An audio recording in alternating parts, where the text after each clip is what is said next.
लोगों का स्वागत है दोस्तों। आज की इस वीडियो में आपको बताऊंगा कूलर का वायरिंग, कूलर का जो सर्किट डायग्राम होता है, ये मैं सभी चीज़ों के बारे में बताऊंगा। इसमें जो मैं सर्किट डायग्राम बताऊंगा वो 2-3 प्रकार के सर्किट डायग्राम होते हैं, सभी के बारे में बताऊंगा। वीडियो आपका लंबा होगा तो आप उसको समझिएगा। सबसे पहले आसान वायरिंग, उसके बाद से हार्ड वायरिंग धीरे धीरे मैं बताता चलूंगा, ठीक है। तो सबसे पहले मैं बताता हूँ फैन मोटर। आपके पूरे कूलर में 2 प्रकार के फैन मोटर आते हैं। एक आपका जो होता है वो सिंगल स्पीड का फैन मोटर होता है, एक जो होता है ट्रिपल स्पीड का फैन मोटर होता है। सिंगल स्पीड के फैन मोटर में आपके 2 वायर निकलते हैं, यानी एक आपका वायर फेज का होता है, दूसरा वायर आपका न्यूट्रल का होता है, ठीक है। यानी फैन मोटर से 2 वायर निकलेंगे, फेज और न्यूट्रल। जो आपके ऐसे मोटर जिसमें से सिर्फ 2 वायर निकलते हैं वो आपका सिंगल स्पीड का फैन मोटर होता है। यहाँ पे आपका कैपेसिटर लगा होता है, जो आपका ये 4 एमएफडी का कैपेसिटर होता है, और यहाँ पे फेज और न्यूट्रल दे देने से ये आपका जो फैन मोटर है सिंगल स्पीड में चलता है। इसी तरीके से एक आपका फैन मोटर होता है जो ट्रिपल स्पीड का होता है, जहाँ से आपके टोटल 4 वायर निकलते हैं। अब ये वायर को कैसे पहचानेंगे कि कौन सा वायर कौन से स्पीड का है, उसको देखने के लिए आप वीडियो क्लास तक बने रहें, तभी जाकर के समझ में आएगा कि कौन सा वायर कितने स्पीड का है। यहाँ से आपका टोटल 4 वायर निकलता है। 4 वायर निकलने में क्या होता है कि एक वायर न्यूट्रल होता है, यानी न्यूट्रल आपका जो होता है वो नीला वाला वायर, एक नीला कलर का वायर होता है जो आपका ये न्यूट्रल होता है। यानी इस फैन मोटर के वायर में, यानी जो फैन मोटर का वायर होता है 4, इसमें से अगर जो नीला कलर का वायर होगा उस पे आप न्यूट्रल की सप्लाई देंगे, क्योंकि ये आपका न्यूट्रल होता है। इसके बाद से एक आपका होता है लाल कलर का जो वायर आपका होता है, ये होता है लो स्पीड का वायर। यानी इस पर अगर आप सप्लाई देंगे तो फैन मोटर किस स्पीड में चलेगा, तो लो स्पीड में चलेगा। और एक होता है आपका सफेद कलर का जो वायर होगा वो आपका मीडियम स्पीड का होगा। यानी आप इस पर न्यूट्रल और इस पर फेज दे देंगे तो फैन मोटर किस स्पीड में चलेगा, तो मीडियम स्पीड में चलेगा। एक आपका वायर होता है काला आपका हाई स्पीड का वायर होता है, यानी इस पर आप न्यूट्रल, इस पर फेज दे देंगे तो फैन मोटर आपका हाई स्पीड में चलता है। यानी 2 प्रकार का फैन मोटर होता है। एक फैन मोटर होता है जिसमें आप सिर्फ सप्लाई फेज और न्यूट्रल देते हैं, फेज और आपका न्यूट्रल, तो यह आपका फैन मोटर ये सिंगल स्पीड में चलना चालू हो जाता है। और एक आपका फैन मोटर होता है जिसमें से 4 वायर निकलते हैं, ये आपका फैन मोटर ट्रिपल स्पीड का फैन मोटर हो जाता है, जिसमें जो नीले कलर का वायर होता है वो आपका न्यूट्रल होता है, और जो आपका काला होता है वो हाई स्पीड होता है, जो सफेद होता है मीडियम स्पीड होता है, और जो लाल होता है वो लो स्पीड होता है। इसको हम लोग समझिए। अब इसके आगे कूलर का कनेक्शन हम लोग समझते हैं सिंगल स्पीड में।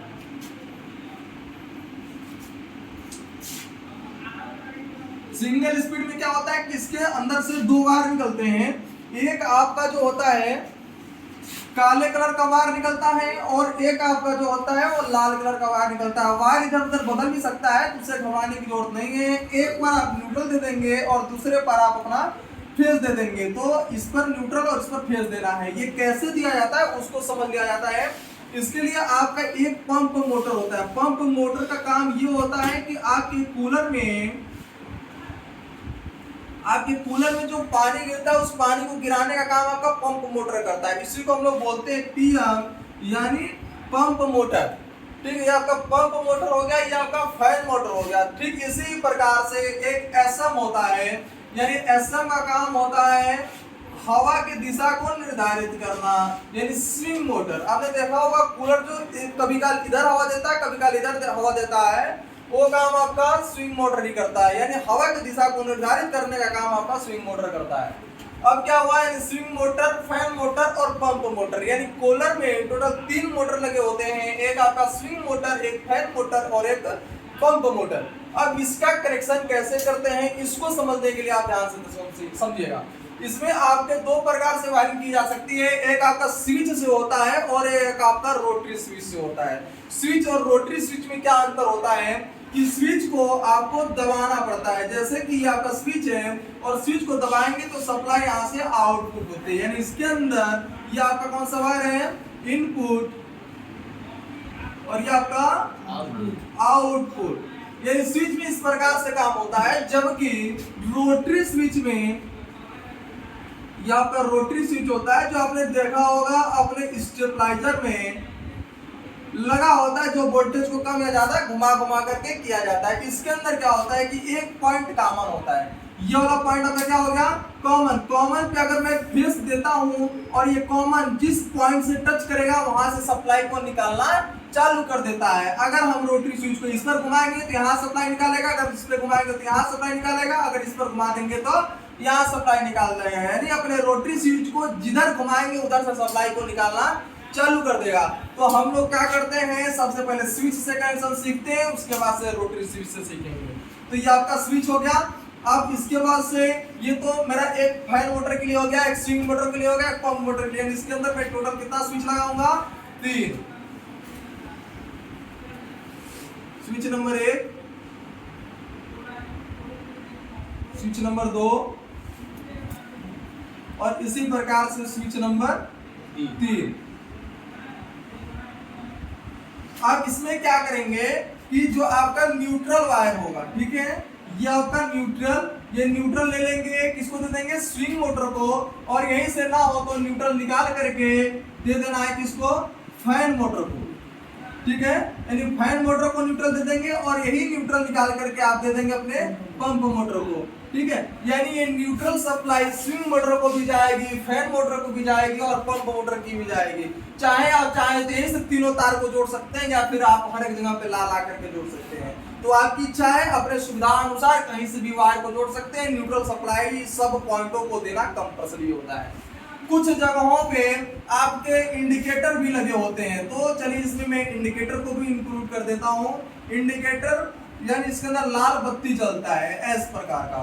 तो इसके अंदर क्या होता है, न्यूट्रल यहाँ से दे देते हैं और फेस सप्लाई को इंडिकेटर, और इंडिकेटर से दे देते हैं सभी स्विच के नीचे वाले हिस्से में। अब हर एक पहले नंबर से चालू करेंगे स्विच तो आपके पंप मोटर पे सप्लाई चली जाएगी, दूसरे नंबर को चालू करेंगे फैन मोटर को चली जाएगी,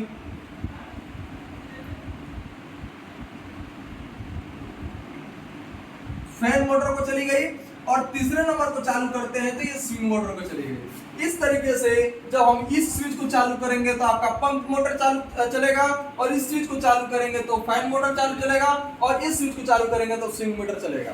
तो इस प्रकार से जो है कि आपका कूलर का सर्किट डायग्राम बनता है। जो अभी इस समय जो टीन का कूलर आता है, ठीक है, फिर जो नॉर्मल कूलर आता है उस जगहों पे इसका कनेक्शन किया जाता है।